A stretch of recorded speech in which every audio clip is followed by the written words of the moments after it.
നമസ്കാരം, ഞാൻ ഡോക്ടർ ഭാഗ്യ, Q1B health കെയറിലെ Ayurveda ഡോക്ടറാണ്. ഇന്ന് നമ്മുടെ മാറിയ ജീവിതശൈലി കൊണ്ട് ഒരുപാട് അസുഖങ്ങൾ കണ്ടുവരുന്ന ഒരു കാലഘട്ടമാണ്. ഇപ്പോൾ നോക്കുകയാണെങ്കിൽ ജീവിതശൈലി രോഗങ്ങളിൽ തന്നെ നമ്മൾ പ്രത്യേകം പറയാറുണ്ട്. ഇപ്പോൾ ഡയബറ്റീസ്, ഫാറ്റി ലിവർ, അതുപോലെ തന്നെ കൊളസ്ട്രോള്, ഇങ്ങനെയുള്ള പ്രശ്നങ്ങളൊക്കെ ഒരുപാട് ആളുകൾ കണ്ടുവരുന്നുണ്ട്. അതുപോലെ തന്നെ അവരിതിന് വേണ്ടിയിട്ട് ഒരുപാട് കാലങ്ങളായിട്ട് മെഡിസിൻസ് ഒക്കെ കഴിക്കുന്നുണ്ട്. അതുപോലെ തന്നെ ഇന്ന് ആളുകളിൽ കണ്ടുവരുന്ന ഒരു ബുദ്ധിമുട്ടാണ് അവരുടെ വയറ് സംബന്ധമായിട്ടുള്ള അസുഖങ്ങൾ. ഇപ്പോൾ പ്രത്യേകം നോക്കുകയാണെങ്കിൽ IBS ഒക്കെ നിങ്ങളെല്ലാവരും വളരെ കോമൺ ആയിട്ട് കേൾക്കുന്ന ഒരു അസുഖമാണ്. ചിലപ്പോൾ നമ്മളിൽ പലർക്കും ഇത് ഉണ്ടാവും, പക്ഷെ നമുക്കത് മനസ്സിലാവില്ല അത് IBS ആണോ അല്ലെങ്കിൽ മറ്റെന്തെങ്കിലും അസുഖങ്ങളാണോ എന്നുള്ള കാര്യങ്ങളൊക്കെ നമുക്ക് മനസ്സിലാക്കാനുള്ള ബുദ്ധിമുട്ടുകളൊക്കെ ഉണ്ടാവാറുണ്ട്. അപ്പം IBS എന്ന് പറയുന്നത് ഇറിറ്റബിൾ ബവൽ സിൻഡ്രോം ആണ്. അതായത് നമ്മുടെ ബവല് വല്ലാത്ത രീതിയിലൊന്ന് ഇറിറ്റേഷൻ ഉണ്ടാവുന്നു നമ്മുടെ ബവലിന്. ഇങ്ങനെ ബവലിന് ഇറിറ്റേഷൻ ഉണ്ടാവാനും ഒരുപാട് കാരണങ്ങളുണ്ട്. അപ്പം ഈ ഒരു IBS പോലെ തന്നെ ഇന്ന് കോമൺ ആയിട്ട് കണ്ടുവരുന്ന മറ്റൊരു കണ്ടീഷനാണ് അൾസറേറ്റീവ് കൊളൈറ്റിസ് എന്ന് പറയുന്നത്. ആ ഒരു പേരിൽ തന്നെ പറയുന്നുണ്ട്, കൊളൈറ്റിസ് ആണ്, അൾസറേറ്റീവ് ആണ്. അതായത് അൾസർ ഫോർമേഷൻ ആണ് കോളോണിൽ. ഈ കോളോൺ എന്ന് പറയുന്നത് നമ്മുടെ വൻകുടലിൻ്റെ ഒരു ഭാഗമാണ്. അപ്പം ഈ കോളോണിൽ നീർക്കെട്ട് വരുന്നു, അല്ലെങ്കിൽ വൻകുടലിലും അതുപോലെ തന്നെ ചെറുകുടലിലൊക്കെ നീർക്കെട്ട് വന്നു കഴിഞ്ഞാൽ ഈ ഒരു അസുഖത്തിന് നമ്മൾ കോമൺ ആയിട്ട് പറയുന്നതാണ് അൾസറേറ്റീവ് കൊളൈറ്റിസ് എന്ന് പറയുന്നത്. അപ്പം നീർക്കെട്ട് വരുന്നു, പിന്നീട് അതിൻ്റെ ഒരു അടുത്ത സ്റ്റേജിൽ അവിടെ അൾസർ ഫോർമേഷൻ വരുന്നു. അതിൻ്റെ ഭാഗമായിട്ട് ഒരുപാട് സിംറ്റംസ് ബോഡിയിൽ കാണിക്കുന്നു. നല്ല ബുദ്ധിമുട്ട് ആളുകളിൽ ഉണ്ടാവാറുണ്ട്. നിങ്ങൾ ഇതിൻ്റെ ഭാഗമായിട്ട് ചിലപ്പം ഹോസ്പിറ്റലിലൊക്കെ പോയിട്ട് കൊളനോസ്കോപ്പി, എൻഡോസ്കോപ്പി അങ്ങനെയുള്ള പല ടെസ്റ്റുകളൊക്കെ ചെയ്തിട്ടുണ്ടാവും. പക്ഷേ നിങ്ങൾക്ക് എന്ത് കാരണം കൊണ്ടാണ് ഇത് വന്നത് എന്ന് മനസ്സിലാക്കാൻ ചിലപ്പോൾ നിങ്ങൾക്ക് സാധിച്ചിട്ടുണ്ടാവില്ല. ഒരു പക്ഷേ എല്ലാവരിലും ഈ ഉള്ളൊരു പ്രശ്നം, അതായത് IBS പോലുള്ള പ്രശ്നങ്ങൾ അല്ലെങ്കിൽ അൾസറേറ്റീവ് കൊളൈറ്റിസ് പോലുള്ള പ്രശ്നങ്ങൾ വരാനുള്ള ഒരു മെയിൻ റീസൺ എന്ന് പറയുന്നത് നമ്മുടെ മാറിയ ജീവിതശൈലി, അതായത് നമ്മുടെ ഭക്ഷണത്തിൽ വന്ന മാറ്റം തന്നെയാണ് ഇങ്ങനെയുള്ളൊരു അസുഖം മെയിനായിട്ടും ആളുകളിൽ ഉണ്ടാക്കുന്നത്.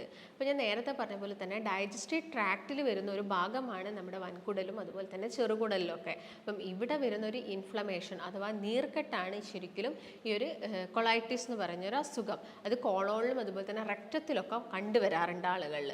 മെയിനായിട്ട് നമുക്ക് ഇത് തരംതിരിക്കാം രണ്ട് സ്റ്റേജിലായിട്ട്. ഒന്ന് ഫ്ലെയർ അപ്പ് സ്റ്റേജ് ആയിട്ടും ഒന്ന് റിമിഷൻ സ്റ്റേജ് ആയിട്ടും. ഫ്ലെയർ അപ്പ് സ്റ്റേജ് എന്ന് പറയുന്നത് നല്ല രീതിയിൽ സിംറ്റംസും കാര്യങ്ങളും ഒക്കെ കാണിക്കുക, ആ ഒരു അസുഖത്തിന് അതിൻ്റെ ഒരു മൂർച്ഛിത അവസ്ഥയിൽ കാണിക്കുന്ന ഒരു സ്റ്റേജാണ്. അതായത് ഇപ്പം അൾസർ ഉണ്ടായി കഴിഞ്ഞതിന് ശേഷം നോർമലി ആളുകളിൽ ഉണ്ടാകുന്ന കുറച്ച് സിംറ്റംസ് ഉണ്ട്. വയറുവേദന വരാറുണ്ട്. വളരെ കോമൺ ആയിട്ട് ആളുകൾ പറയും ഭക്ഷണം കഴിച്ച് കഴിഞ്ഞാൽ അല്ലെങ്കിൽ ഭക്ഷണം കഴിച്ച് കുറച്ച് സമയം കഴിയുമ്പോഴേക്ക് തന്നെ നല്ല ശക്തമായിട്ടുള്ള വയറുവേദന, വയറ്റിന്ന് എരിയുന്നു, പുകയുന്നു എന്നുള്ള കോമൺ വേർഡ്സൊക്കെ നമ്മൾ കേൾക്കാറുണ്ട്. അതുപോലെ തന്നെ വയറിളക്കം. നിങ്ങളിപ്പം ഭക്ഷണം കഴിച്ചു, ആ ഡൈജഷൻ ആവുന്നതിൻ്റെ മുൻപ് തന്നെ നിങ്ങൾക്ക് ടോയ്ലറ്റിൽ പോകണം എന്നുള്ള ടെൻഡൻസി വരിക, ടോയ്ലറ്റിൽ ഇടയ്ക്കിടയ്ക്ക് പോവുക. എന്ത് കഴിച്ചാലും ടോയ്ലറ്റിൽ പോകുന്ന ആളുകൾ നമുക്കറിയാം. IBS ഉള്ള ആളുകളിൽ വളരെ കോമൺ ആണ് എന്ത് കഴിച്ചാലും ടോയ്ലറ്റ് പോവുക. അല്ലെങ്കിൽ നിങ്ങൾ ടോയ്ലറ്റ് പോയി കഴിഞ്ഞാൽ നിങ്ങളൊരു സാറ്റിസ്ഫൈഡ് അല്ല, നിങ്ങൾക്ക് സ്റ്റിൽ ഇനിയും പോകണം എന്നുള്ള ടെൻഡൻസിയൊക്കെ വരുന്ന ആളുകളുണ്ട്. അതുപോലെ തന്നെ ഈ ഒരു കൊളൈറ്റിസിൽ അതിൻ്റെ ഒരു ഫ്ലെയർ അപ്പ് സ്റ്റേജിൻ്റെ വയറിളക്കം നല്ല രീതിയിൽ കാണാം. ഇങ്ങനെ വയറ്റിന്ന് പോകുന്ന സമയത്ത് ചിലപ്പം അതിനകത്ത് ബ്ലഡ് മിക്സ് ചെയ്തിട്ട് പോകുന്നത് കാണാം, ഇല്ലെങ്കിൽ പസ് മിക്സ് ചെയ്തിട്ട് പോകുന്നതൊക്കെ കാണാൻ സാധിക്കും. അപ്പോൾ ഈ ഒരു വയറുവേദന നല്ല ബുദ്ധിമുട്ട് ആളുകളിൽ ഉണ്ടാക്കാറുണ്ട്. കാരണം ഇത് മൂലം അവർക്ക് ചിലപ്പം മറ്റൊരു ഫുഡ് കഴിക്കാനോ വെള്ളം കുടിക്കാനോ ഒക്കെ ഉള്ള ബുദ്ധിമുട്ടാണ് വളരെ കോമൺ ആയിട്ട് ഇവർ പറയുന്നത്. എന്നാൽ റെമിഷൻ സ്റ്റേജ് എന്ന് പറയുന്ന സമയത്ത് ഇത് പെട്ടെന്നൊരു മൂർച്ഛിതാവസ്ഥയിലെത്തി പിന്നെ അത് മെല്ലെ കുറഞ്ഞു വരുന്ന ഒരു കണ്ടീഷനാണ് റെമിഷൻ സ്റ്റേജ്. അപ്പോൾ ഈ ഒരു രണ്ട് സ്റ്റേജിലും നമ്മൾ കഴിക്കേണ്ട ഒരുപാട് ഭക്ഷണങ്ങളുണ്ട്, നമ്മൾ മാറ്റി നിർത്തേണ്ട ചില ഭക്ഷണങ്ങളുണ്ട്. അതെന്തൊക്കെയാണെന്ന് നോക്കാം. ചിലപ്പോൾ നിങ്ങൾക്ക് ഇങ്ങനെയുള്ള ബുദ്ധിമുട്ടുകളൊക്കെ വന്നിട്ടുണ്ടാവും. അങ്ങനെയാണെങ്കിൽ നിങ്ങൾ ഈ കാര്യങ്ങളൊക്കെ പ്രത്യേകം ശ്രദ്ധിക്കുക. അപ്പം ഞാൻ നേരത്തെ പറഞ്ഞ പോലെ തന്നെ ചില കാരണങ്ങളിൽ വരുന്ന ഒരു മാറ്റർ എന്ന് പറയുന്നത് ഒന്ന് നമ്മുടെ മാറിയ ഭക്ഷണ രീതിയാണ്. മറ്റൊന്നെന്ന് പറയുന്നത് നിങ്ങൾ കണ്ടിന്യൂസ് ആയിട്ട് ചിലപ്പം ഒരുപാട് കാലം മെഡിസിൻസ് ഒക്കെ കഴിച്ച ആളുകളാണെങ്കിൽ, എന്തെങ്കിലും അസുഖത്തിന് വേണ്ടിയിട്ട് മരുന്ന് കഴിച്ചിട്ടുള്ള ആളുകളാണെങ്കിലും ഇങ്ങനെയുള്ളൊരു ബുദ്ധിമുട്ട് നിങ്ങൾക്ക് വരാനുള്ള ചാൻസസ് ഉണ്ട്. മറ്റൊന്നെന്ന് പറയുന്നത് ചില ആളുകളിൽ പാരമ്പര്യമായിട്ട് ഇങ്ങനെ കണ്ടുവരാറുണ്ട്. അപ്പോൾ മെയിനായിട്ടുള്ള 3 റീസൺസ് എന്ന് പറയുന്നത് ഈ പറഞ്ഞ 3ആണ്. ഭക്ഷണ രീതിയിൽ വരുന്നത്, അതുപോലെ തന്നെ പാരമ്പര്യമായിട്ട് കൂടുതലായിട്ട് കണ്ടുവരുന്നുണ്ട്. ചിലപ്പം കണ്ടിന്യൂസ് ആയിട്ട് കുറേ കാലം എന്തെങ്കിലും മെഡിസിൻസ് കഴിച്ചിട്ടും നിങ്ങൾക്ക് ഈ ഒരു ബുദ്ധിമുട്ട് വരാനുള്ള ചാൻസസ് കൂടുതലാണ്. പിന്നെ നിങ്ങളുടെ ഭക്ഷണത്തിൽ നല്ല രീതിയിൽ നിങ്ങൾ ആദ്യം മുതലേ പ്രോബയോട്ടിക്സും കാര്യങ്ങളൊന്നും കഴിക്കാതെ കൂടുതലായിട്ടും ഈ ജങ്ക് ഫുഡ് അല്ലെങ്കിൽ ഫാസ്റ്റ് ഫുഡ് കഴിക്കുക, ഒരു ക്രമം തെറ്റിയ ഒരു ലൈഫ് സ്റ്റൈൽ ഫോളോ ചെയ്യുക. അതായത് കറക്റ്റ് സമയത്ത് നിങ്ങൾ ഫുഡ് കഴിക്കുന്നില്ല, നിങ്ങൾ നന്നായിട്ട് ചവച്ചരച്ച് കഴിക്കുന്നില്ല, ഈ കഴിക്കുന്ന സമയത്ത് ധാരാളം വെള്ളം കുടിക്കുന്നില്ല, ഇങ്ങനെയുള്ള പ്രശ്നങ്ങളൊക്കെ നമ്മളിൽ പലരും ചെയ്യാറുണ്ട്. അപ്പോൾ ഇതിൻ്റെ ഭാഗമായിട്ട് നിങ്ങൾക്ക് പെട്ടെന്ന് തന്നെ ഈ ഒരു അസുഖം വരണമെന്നില്ല, നിങ്ങൾക്ക് ചിലപ്പോൾ കുറച്ച് കാലം കഴിഞ്ഞാലായിരിക്കും ഈ ഒരു അസുഖം വരുന്നത്. അപ്പോൾ എന്ത് വന്നാലും ഇങ്ങനെ ഒരു ഫ്ലെയർ അപ്പ് സ്റ്റേജ് ഉണ്ടായാൽ നിങ്ങൾക്ക് ശക്തമായിട്ടുള്ള വയറുവേദന കാരണം നിങ്ങൾക്ക് ഒന്നും കഴിക്കാൻ പറ്റില്ല, അതൊരു കാര്യം.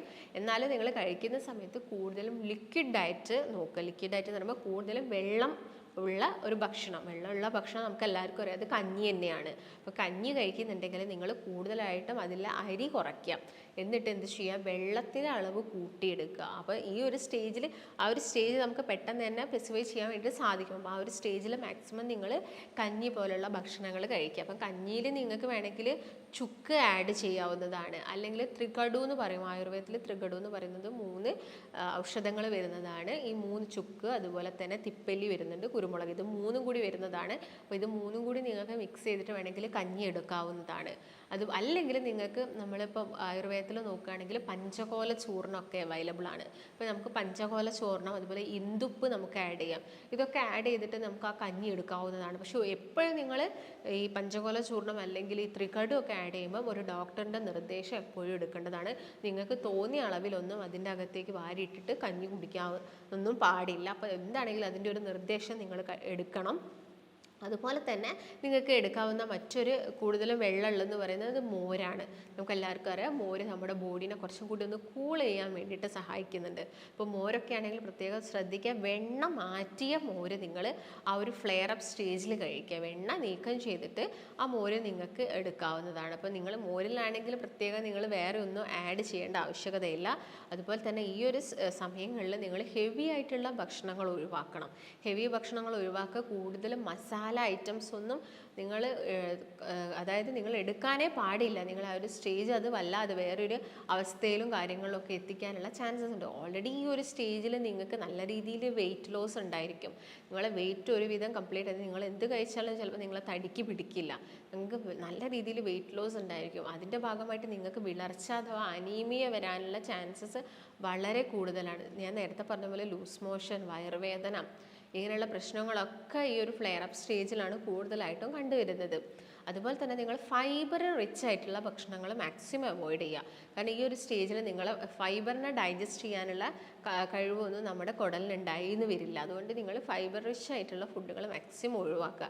പ്രത്യേകം നോക്കുകയാണെങ്കിൽ ഇലക്കറികളൊക്കെ ചിലപ്പോൾ ദഹിക്കാതെ, അതുപോലെ തന്നെ നോർമലി ഇങ്ങനെയുള്ള പ്രശ്നങ്ങളൊന്നും ഇല്ലാത്ത ആളുകൾ തന്നെ മുരിങ്ങേൻ്റെ ഇല അല്ലെങ്കിൽ ചീരയൊക്കെ ഇല പോലെ തന്നെ പോകുന്നത് നമുക്ക് നോട്ട് ചെയ്യാൻ പറ്റും. അപ്പം ഇങ്ങനെയുള്ള ആളുകൾ അത് മാക്സിമം ഒഴിവാക്കുക. അതുപോലെ തന്നെ നാരുകൾ കൂടുതലായിട്ടുള്ള ഫ്രൂട്ട്സുകളും നിങ്ങൾ ഈ ഒരു സമയത്ത് മാക്സിമം എടുക്കാതിരിക്കുക. അതാണ് മെയിനായിട്ട്. ഫൈബർ റിച്ച് മാക്സിമം നിങ്ങൾ ഒഴിവാക്കുക ഈ ഒരു ഫ്ലെയർ അപ്പ് സ്റ്റേജിൽ. അതുപോലെ തന്നെ നിങ്ങൾ മുളപ്പിച്ച് കഴിക്കുന്ന ശീലം ഉണ്ടെങ്കിൽ മുളപ്പിച്ച് കഴിക്കുന്ന ഒരു ശീലം ഒഴിവാക്കുക. അതുപോലെ തന്നെ ചില ആളുകളിൽ ഫൈബർ റിച്ച് ഈ ചെറുപയറിലും കടലയിലൊക്കെ നാരുകൾ കൂടുതലൊക്കെയാണ്. പക്ഷേ ഇതിൻ്റെ തൊലി അവരിൽ ഈ ഒരു പ്രശ്നം ഉണ്ടാക്കും. അപ്പോൾ നിങ്ങൾ എന്ത് ചെയ്യുക, ഈ തൊലിയും കാര്യങ്ങളൊക്കെ മാക്സിമം ഒഴിവാക്കിയിട്ട് നിങ്ങളൊരു സൂപ്പാക്കിയിട്ട് എടുക്കാൻ വേണ്ടി, ഇപ്പോൾ ചെറുപയർ കൊണ്ട് നിങ്ങൾക്ക് എന്ത് ചെയ്യാം, ഒരു സൂപ്പ് ഉണ്ടാക്കിയിട്ട് കഴിക്കാം. ആ ഒരു സൂപ്പ് നിങ്ങൾ കുറച്ചൊരു ഇന്ദുപ്പൊക്കെ ആഡ് ചെയ്തിട്ട് നിങ്ങൾക്ക് എന്ത് ചെയ്യാം, ഒരു സൂപ്പ് എടുക്കാവുന്നതാണ്. അതുപോലെ തന്നെ ഞാൻ നേരത്തെ പറഞ്ഞ പോലെ അത് മുളപ്പിച്ച് കഴിക്കുന്ന ശീലം ഉണ്ടെങ്കിൽ അത് കംപ്ലീറ്റ് ആയിട്ട് ഒഴിവാക്കുക. അതുപോലെ തന്നെ ഇപ്പോൾ നെക്സ്റ്റ് സ്റ്റേജ് എന്ന് പറയുന്നത് റെമിഷൻ സ്റ്റേജാണ്. റെമിഷൻ സ്റ്റേജിലോട്ട് പോകുന്ന സമയത്ത് നമുക്ക് ഇപ്പോൾ സൂപ്പ് കഴിക്കുന്നുണ്ടെങ്കിൽ നിങ്ങൾക്ക് നോൺ വെജ് എന്തെങ്കിലും ആഡ് ചെയ്യാം. ഇപ്പോൾ ചിക്കനൊക്കെ കുറച്ചൊക്കെ നിങ്ങൾക്ക് ആഡ് ചെയ്യാം. കാരണം നമുക്ക് നല്ല രീതിയിലുള്ള ക്ഷീണവും കാര്യങ്ങളും അതുപോലെ തന്നെ വെയിറ്റ് ലോസും ഒക്കെ വരുന്നതുകൊണ്ട് തന്നെ കുറച്ചൊരു പ്രോട്ടീൻ നമുക്ക് ഈ ഒരു റെമിഷൻ സ്റ്റേജിൽ നമുക്ക് ആഡ് ചെയ്യാവുന്നതാണ്. അതുകൊണ്ട് ചിക്കൻ സൂപ്പ് നിങ്ങൾക്ക് കഴിക്കാവുന്നതാണ്. അതിൻ്റെ കൂടെ തന്നെ നിങ്ങൾക്ക് വേണമെങ്കിൽ വേറെ എന്തെങ്കിലും, എല്ലാം ഒരു ചെറിയ ക്വാണ്ടിറ്റിയിൽ മാത്രം കഴിക്കുക. ആ ഒരു സമയത്താണെങ്കിൽ ഫൈബർ കൂടുതലുള്ള ഭക്ഷണങ്ങൾ നിങ്ങൾ മാക്സിമം അവോയ്ഡ് ചെയ്യുന്നതാണ് എപ്പോഴും നല്ലത്. അപ്പോൾ ഫൈബർ റിച്ച് ആയിട്ടുള്ള ഞാൻ നേരത്തെ പറഞ്ഞ പോലെ ഫ്രൂട്ട്സും വെജിറ്റബിൾസൊക്കെ, വെജിറ്റബിൾസ് നിങ്ങൾ കഴിക്കുന്നുണ്ടെങ്കിൽ അത് നന്നായിട്ട് വേവിച്ചിട്ട് കഴിക്കാൻ വേണ്ടിയിട്ട് പ്രത്യേകം ശ്രദ്ധിക്കാം. അതുപോലെ തന്നെ നിങ്ങൾക്ക് ആ ഒരു സ്റ്റേജ്, റെമിഷൻ സ്റ്റേജിലൊക്കെ നന്നായിട്ട് നിങ്ങൾ വെള്ളം കുടിക്കുക. ബോഡി ഡീഹൈഡ്രേഷൻ നിങ്ങൾ മാക്സിമം അത് വരാതെ ശ്രദ്ധിക്കണം. അതുപോലെ തന്നെ നിങ്ങൾ മാക്സിമം ശ്രദ്ധിക്കേണ്ടത്, ഇത് വരാതെ നോക്കേണ്ടത് നമ്മൾ ജങ്ക് ഫുഡ്, ഫാസ്റ്റ് ഫുഡ്, അതുപോലെ തന്നെ ഡീപ്പ് ഫ്രൈ ആയിട്ട് കഴിക്കുന്ന ഭക്ഷണങ്ങളൊക്കെ നിങ്ങളുടെ ഡയറ്റിൽ നിന്ന് കംപ്ലീറ്റ് ആയിട്ട് ഒഴിവാക്കുക. കറക്റ്റായിട്ടുള്ള ഒരു ലൈഫ് സ്റ്റൈൽ ഫോളോ ചെയ്യുക. എല്ലാ ദിവസവും ഡോക്ടേഴ്സ് നിങ്ങളോട് എക്സസൈസ് ചെയ്യണം, നിങ്ങളൊരു ഡയറ്റ് എടുക്കുന്ന സമയത്ത് എക്സസൈസ് ചെയ്യണം എന്നൊക്കെ പറയുന്നത് നമ്മുടെ ബോഡിയിൽ വല്ലാതെ വന്ന് കിടക്കുന്ന കലോറീസ് അല്ലെങ്കിൽ നമ്മുടെ ഈ ഒരു ഡൈജസ്റ്റീവ് ട്രാക്റ്റിനെ ഇൻഫ്ലമേഷൻസും കാര്യങ്ങളും ഒക്കെ ഉണ്ടാക്കുന്ന ഭക്ഷണങ്ങളാണ് നമ്മൾ എല്ലാ ദിവസവും ഈ പുറത്തുനിന്നൊക്കെ വാങ്ങി കഴിക്കുന്നത്.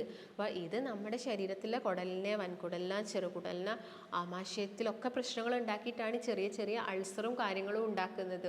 വളരെ കോമൺ ആയിട്ട് ഇങ്ങനെയുള്ള ആളുകൾക്ക് ഈ ആസിഡിറ്റീൻ്റെ പ്രശ്നങ്ങളുണ്ടാവും. ഹൈപ്പോ അസിഡിറ്റി അല്ലെങ്കിൽ ഹൈപ്പർ അസിഡിറ്റി എന്ന് പറഞ്ഞാൽ 2 സ്റ്റേജിലൂടെ ചിലപ്പോൾ അവർ കടന്നു പോയേക്കാം. ഇതൊക്കെ നമ്മൾ കഴിക്കുന്ന ഭക്ഷണത്തിൽ വരുന്ന മാറ്റങ്ങൾ കൊണ്ടാണ്. അപ്പോൾ നിങ്ങൾ എന്ത് കഴിക്കുന്ന സമയത്ത് ഞാൻ പറഞ്ഞ പോലെ തന്നെ ആദ്യം നിങ്ങളൊരു കറക്റ്റായിട്ടുള്ള ലൈഫ് സ്റ്റൈൽ ഫോളോ ചെയ്യണം. വെയിറ്റ് നിങ്ങൾക്ക് കൂടുന്നുണ്ടെന്ന് മനസ്സിലാക്കുന്ന സമയത്ത് തന്നെ നിങ്ങൾ സ്റ്റാർട്ട് ചെയ്യുക, എക്സസൈസ് സ്റ്റാർട്ട് ചെയ്യുക. അതുപോലെ തന്നെ മാക്സിമം നിങ്ങളുടെ വീട്ടിൽ കുക്ക് ചെയ്ത ഭക്ഷണങ്ങൾ കഴിക്കാൻ വേണ്ടിയിട്ട് നോക്കുക. റെഡ് മീറ്റൊക്കെ നമുക്ക് കഴിക്കുന്നത് കൊണ്ടൊന്നും യാതൊരു കുഴപ്പമില്ല. ഇപ്പം നിങ്ങൾ വീക്കിലി വൺസ് എടുക്കുക അല്ലെങ്കിൽ 2 വീക്സ് കൂടുമ്പോൾ വൺസ് എടുക്കുന്നത് കൊണ്ടും യാതൊരു പ്രശ്നവുമില്ല. കാരണം അത് കഴിക്കുന്ന വഴിയാണെങ്കിലും നമ്മുടെ ബോഡിയിൽ വിളർച്ചക്കുറവും കാര്യങ്ങളും, അതുപോലെ തന്നെ മസിൽ ബിൽഡിനും മെലിഞ്ഞ ആളുകളൊക്കെ കുറച്ചുകൂടി ഒന്ന് ഉഷാറാവാൻ വേണ്ടിയിട്ടുള്ള നല്ല പ്രോട്ടീൻസും കാര്യങ്ങളും നല്ല കൊഴുപ്പുകളൊക്കെ ഉണ്ട്. എന്നാലും നിങ്ങൾ ഈ അമിതമായിട്ട് കഴിക്കുന്ന സമയത്താണ് ഇങ്ങനെയുള്ള പ്രശ്നങ്ങൾ. ഈ മസാല കൂടുതൽ കഴിക്കുന്ന ആളുകളുണ്ട്, അവർക്ക് വളരെ കോമൺ ആണ് വായിൽ അൾസർ വരിക. ഒരു പച്ചക്കറികൾ കഴിക്കുന്നില്ല, അവർ പ്രോപ്പറായിട്ടുള്ള ഇലക്കറികൾ കഴിക്കുന്നില്ല, ഇങ്ങനെയുള്ള കാര്യങ്ങളൊന്നും അവർ ഇൻക്ലൂഡ് ചെയ്യുന്നില്ലെങ്കിൽ അവർക്ക് വളരെ കോമൺ ആണ് അവരുടെ വായിൽ വരുന്ന പുണ്ണെന്ന് പറയുന്നത്. വായിൽ ഇടയ്ക്കിടയ്ക്ക് പുണ്ണ് വരിക അല്ലെങ്കിൽ ഒരുപാട് പുണ്ണ് ഒരുമിച്ച് വരുന്നുണ്ടെങ്കിൽ നിങ്ങൾ അതിന് പ്രത്യേകം തന്നെ കെയർ കൊടുക്കണം. കാരണം അത് നമ്മുടെ വയറ്റുകളിലും അതായത് നമ്മുടെ ഡൈജസ്റ്റീവ് ട്രാക്റ്റിൽ ഒരു പാർട്ട് മാത്രമാണ് നമ്മുടെ വായ എന്ന് പറയുന്നത്. ബാക്കി താഴോട്ട് പോകുന്നതിനനുസരിച്ചൊക്കെ നമ്മുടെ ഡൈജഷൻ ഇങ്ങനെ നടന്നുകൊണ്ടിരിക്കുന്ന ഏരിയകളാണ്. അപ്പം ഈ ഒരു ഏരിയകളിലൊക്കെ ഇങ്ങനെയുള്ള ചെറിയ ചെറിയ പുണ്ണുകൾ വരാനുള്ള ചാൻസസ് ഉണ്ട്. അപ്പം ഇത് വരാതിരിക്കാൻ വേണ്ടിയിട്ടാണ് നിങ്ങൾ പ്രത്യേകം ശ്രദ്ധിക്കേണ്ടത്.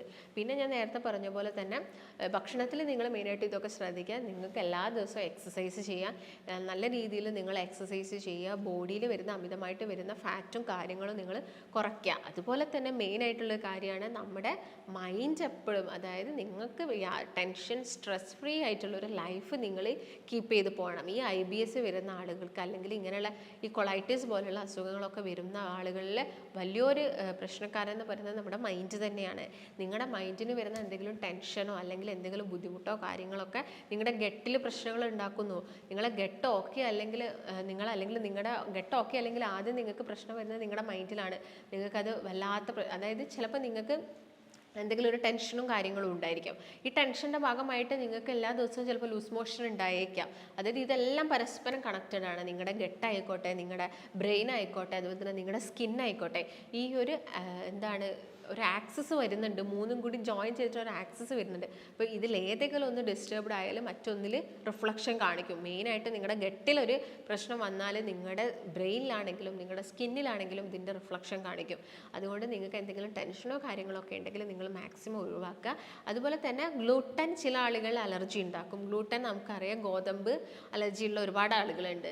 ഈ ചപ്പാത്തി അല്ലെങ്കിൽ ഈ ബിസ്ക്കറ്റ്സുകൾ, റൊട്ടികൾ, ഇതൊക്കെ ചിലപ്പോൾ ഗ്ലൂട്ടൻ കൊണ്ട് ഉണ്ടാക്കിയിരിക്കുന്നതാണെങ്കിൽ ഇത് ആളുകൾ അലർജി ഉണ്ടാക്കാനുള്ള ചാൻസസ് ഉണ്ട്. അപ്പോൾ നിങ്ങൾ എന്ത് ചെയ്യുക, പ്രത്യേകം ഫ്ലെയർ അപ്പ് സ്റ്റേജിൽ നിങ്ങൾ ഗ്ലൂട്ടനൊന്നും നിങ്ങളുടെ ഭക്ഷണത്തിൽ ഇൻക്ലൂഡ് ചെയ്യാനേ പാടില്ല. പാലുൽപ്പന്നങ്ങൾ അലർജി ഉണ്ടാക്കുന്ന ആളുകളുണ്ട്.